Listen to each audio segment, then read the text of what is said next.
Hello friends, welcome back to my channel Sumithra's multi talent. இன்றைக்கி நம்ம வீடியோவில் ஒரு சூப்பரான ஒரு ரெசிபி தான் ஃப்ரெண்ட்ஸ் பார்க்க போகிறோம். அது என்னென்னா மரவள்ளி கிழங்குல எப்படி அப்பளம் பண்ணுறதான் பார்க்க போகிறோம். வாங்க ஃப்ரெண்ட்ஸ், வீடியோக்குள்ளே போகலாம். ஸோ இன்றைக்கி நான் வந்துட்டு 1 கிலோ அளவுக்கு மரவள்ளி கிழங்கு வாங்கி இந்த மாதிரி சாப் பண்ணி வச்சுருக்கேன். அடுத்து 14 to 15 பச்சை மிளகா எடுத்து காம்பு கட் பண்ணி வாஷ் பண்ணி இந்த மாதிரி அரைச்சி வச்சுருக்கேன். அடுத்து இன்னொரு கப்பில் தேவையான அளவுக்கு உப்பு எடுத்துக்கலாம், கல்லுப்பு எடுத்துக்கலாம். இப்போ நம்ம சாப் பண்ணி வச்சுருக்கோம் இல்லையா மரவள்ளி கிழங்க, அது எல்லாமே கொஞ்சம் கொஞ்சமாக மிக்சியில் ட்ரான்ஸ்ஃபர் பண்ணிக்கலாம். அடுத்து அரைச்சி வச்சுருக்க மிளகா, அடுத்து கல்லுப்பு போட்டுக்கோங்க. ஸோ இந்த மாதிரி நீங்கள் நல்லா கிரைண்ட் பண்ணிக்கோங்க. அடுத்து நாம் இந்த மாதிரி ஒரு இட்லி தட்டில் எண்ணெயை எல்லா இடத்துலையுமே அப்ளை பண்ணி விட்டுக்கலாம். நம்மளோட இந்த மரவள்ளி கிழங்கு அப்பளத்துக்கு உப்பு காரம் கொஞ்சம் எல்லாமே கொஞ்சம் கம்மியாக இருந்தால் பரவாயில்ல. ஸோ இந்த மாதிரி எல்லா இடத்துலையுமே நல்லா கைவிட்டு அப்ளை பண்ணிக்கோங்க. ஸோ இப்போ நம்ம அரைச்சி வச்சுருக்கோம் இல்லையா, அந்த மாவை எடுத்துகிட்டு சின்ன சின்னதாக உருண்டை வச்சுக்கோங்க. ஒரு குழிக்கு வந்துட்டு 3 உருண்டை வர மாதிரி வச்சுக்கோங்க.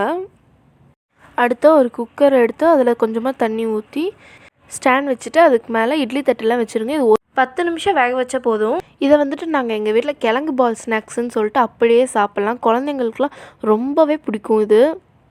இன்றைக்கி எங்கள் வீட்டில் வந்துட்டு ஆயில் பேக்கெட் தீந்துருச்சு அப்படின்னு சொல்லிட்டு நான் இன்றைக்கி ஆயில் பேக்கெட் எடுத்திருக்கேன். இல்லை நீங்கள் வேறு எதாவது ஷீட் போட்டிங்க அப்படின்னா அதில் வந்துட்டு ஆயில் அப்ளை பண்ணிட்டு தான் பண்ணணும். இப்போ இந்த பேப்பரை பூரி மேக்கரில் ப்ளேஸ் பண்ணிவிட்டு அதுக்கு நடுவில் நம்ம உருண்டை செஞ்சு வச்சுருக்கோம் இல்லையா, அதை வச்சு ப்ரெஸ் பண்ணிக்கலாம். ஸோ நல்லா ப்ரெஸ் பண்ணிக்கோங்க. ஸோ இப்போ இதை ஓப்பன் பண்ணி பார்த்துலாம் நம்மளுக்கு எப்படி வந்திருக்குன்னு. சூப்பர், நல்லா ரவுண்டாக வந்திருக்கு. உங்களுக்கு பிளாஸ்டிக் கவர் கிடச்சா பிளாஸ்டிக் கவர் இந்த மாதிரி நீட்டமாக கட் பண்ணி வச்சுக்கோங்க. அப்படி இல்லை, இதுக்கு பெஸ்ட் ஆப்ஷன் வந்து என்னன்னா பொரி கவர் வாங்கி இந்த மாதிரி கட் பண்ணிக்கிட்டிங்கன்னா 2 கிலோ கிழங்கப்பளம் செஞ்சால் கூட வைக்கிறதுக்கு இடம் கரெக்டாக இருக்கும். ஸோ பார்த்திங்களா, நம்மளுக்கு 1 கிலோவுக்கு 40 அப்பளம் வந்திருக்கு ஃப்ரெண்ட்ஸ்.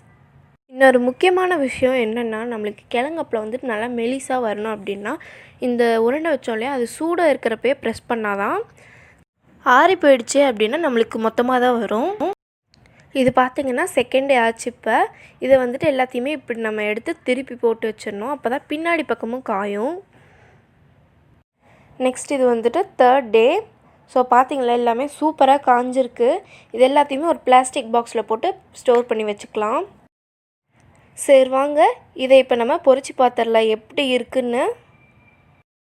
இப்போ ஒரு கடாய் எடுத்து அதில் எண்ணெய் ஊற்றி நல்லா ஹீட் பண்ணிக்கலாம். ஹீட் ஆகிடுச்சு. நம்மளோட அப்பளம் வந்து ரொம்ப நேரம் உள்ளே வச்சிடாதீங்க, அது ரொம்ப ரெட்டிஷ் ஆகிடும்.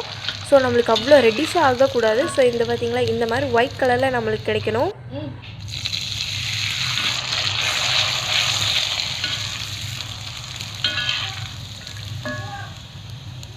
ஸோ நம்மளுக்கு ரொம்பவே சூப்பராக வந்திருக்கு வெள்ளையாக. ஓகே ஃப்ரெண்ட்ஸ், இனிமேல் நம்ம எண்ட் ஆஃப் த வீடியோவில் எப்பயுமே ஒரு 3 டிப்ஸ் சொல்ல போகிறேன்.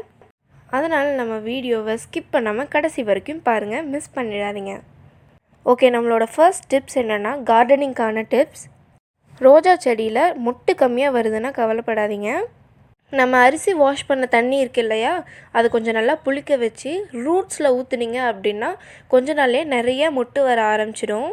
2வது டிப்ஸ் வந்துட்டு என்ன அப்படின்னா, பச்சை மிளகாலாம் வந்துட்டு ஃப்ரிட்ஜில் வச்சா ரொம்ப நாள் சீக்கிரமாக கெட்டு போயிடுது இல்லையா, அதை வந்துட்டு எப்படி ப்ரிவெண்ட் பண்ணுறது அப்படின்னா, பச்சை மிளகாவோட காம்பெல்லாம் எடுத்துகிட்டு ஒரு கவர்க்குள்ளே வச்சு ஃப்ரிட்ஜில் ஸ்டோர் பண்ணோம் அப்படின்னா ரொம்ப நாள் கெடாமல் இருக்கும்.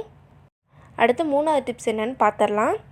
உருளைக்கிழங்கு வேக வச்ச தண்ணி இருக்கு இல்லையா, அதை வந்துட்டு பாத்திரத்தில் ஊற்றி பாத்திரம் கழுவுறதுக்கு யூஸ் பண்ணிங்க அப்படின்னா பாத்திரம் பளபளப்பாக இருக்கும் ஃப்ரெண்ட்ஸ். நீங்களும் இதை உங்கள் வீட்டில் ட்ரை பண்ணி பார்த்துட்டு எப்படி இருக்குன்னு சொல்லி எனக்கு கமெண்ட்டில் சொல்லுங்கள். ஓகே ஃப்ரெண்ட்ஸ், இந்த வீடியோ உங்களுக்கு பிடிச்சிருந்தால் லைக் பண்ணுங்கள், ஷேர் பண்ணுங்கள், கமெண்ட் பண்ணுங்கள். மறக்காமல் நம்மளோட சேனலுக்கு சப்ஸ்கிரைப் பண்ணுங்கள்.